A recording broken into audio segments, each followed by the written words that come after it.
pertama saya mau menjelaskan lagi. Pertanyaan ini sebetulnya harus mengkoreksi tadi ya, bahwa Golkar tuh pertama tidak ada dalam posisi berubah sikap dari satu ke yang satu.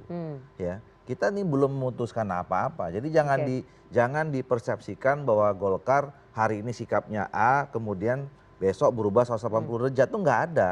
Ini kan sekarang kita dalam proses berkomunikasi yang semua kemungkinan itu ada, termasuk tadi yang sebutkan ini antara ya kalau misalnya ini kan nama-nama yang memang sekarang sedang diperbincangkan. Ya. Pertama Mas Gibran, ya, Wali Kota Solo, ini dikait-kaitkan dengan soal putusan Mahkamah Konstitusi yang tentu semua orang akan bisa mengaitkan beliau putranya Pak Presiden dan kemudian juga pernah disebutkan juga di dalam pembicaraan di Gerindra gitu ya. Kan pertama kali yang memunculkan ini kan teman-teman dari Gerindra, ada kemungkinan Gibran untuk menjadi salah satu nominasi untuk jadi calon wakil presiden.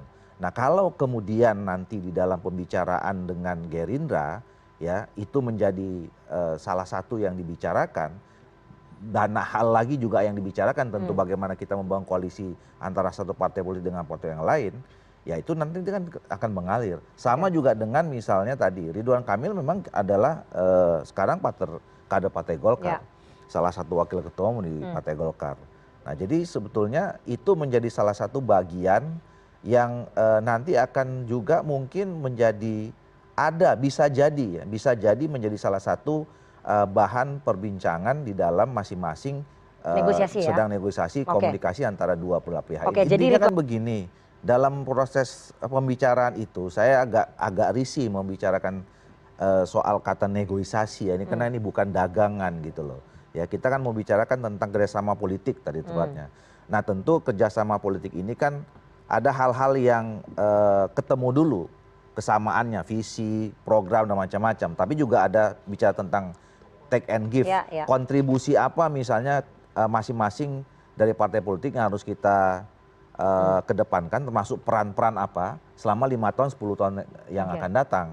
Nah, jadi kalau bicara soal dua nama itu, ya ini bisa kemana-mana sebetulnya.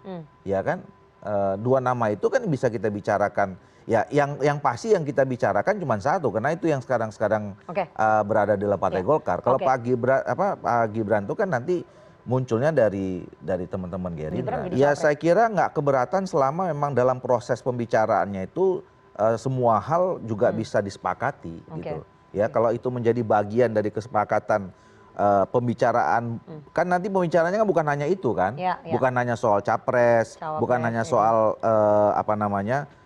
apa yang harus kita lakukan, tapi kemudian tadi itu saya bilang pembagian peran, kontribusi, pembagian tugas, kewenangan dan macam-macam banyak. Jadi banyak hal yang didiskusikan, makanya saya kira itu yang membuat kita ini nggak bisa buru-buru kemudian mengambil sikap hari ini begini, besok begini, karena masih banyak yang dibicarakan. Ya, tentu yang saya katakan tadi kita akan membuat banyak hal yang perlu didiskusikan kepada ini. Intinya adalah pertama tentu untuk kepentingan bangsa dan negara. Pada koalisi mana kita akan berlabuh yang ini lebih menguntungkan buat kepentingan bangsa dan negara. Yang kedua adalah tentu kita ingin dalam kontestasi kan menang. Ya, tidak ada saya kira semua orang membicarakan tentang soal bangunan koalisi, kerjasama dengan siapapun, kalau memang tidak ingin menambah ini menjadi menang gitu. Nah, yang ketiga karena ini kan politik ya, dan ini kemudian bicara tentang bagaimana menakodai Indonesia ini 5-10 tahun yang akan datang dan seterusnya. Tentu Golkar ingin ikut berperan, ingin ikut berkontribusi. Nah, ini nanti yang akan kita juga bicarakan, peran apa yang bisa diberikan oleh masing-masing yang sekarang kita nongol kepada Golkar. Ya, apakah wakil presiden, apakah kemudian kerjasama di parlemen seperti apa, bagaimana kita sama-sama menangkan pileg ya. Dan yang lain-lain. Terakhir singkat saja Bang Doli, ini Golkar akan putuskan nanti di ujung menjelang pendaftaran seperti pemilu 2014-2019 atau lebih cepat dengan kondisi yang sekarang nih, kondisi politik yang diputuskan pada momentum yang tepat. Oke, ya momentum yang tepat tuh gimana? Ya Di ujung momentum yang kira-kira. tepat, momentum yang tepat itu bisa besok, bisa 2 Ya, bulan, oke. bisa sebulan, bisa. Oke,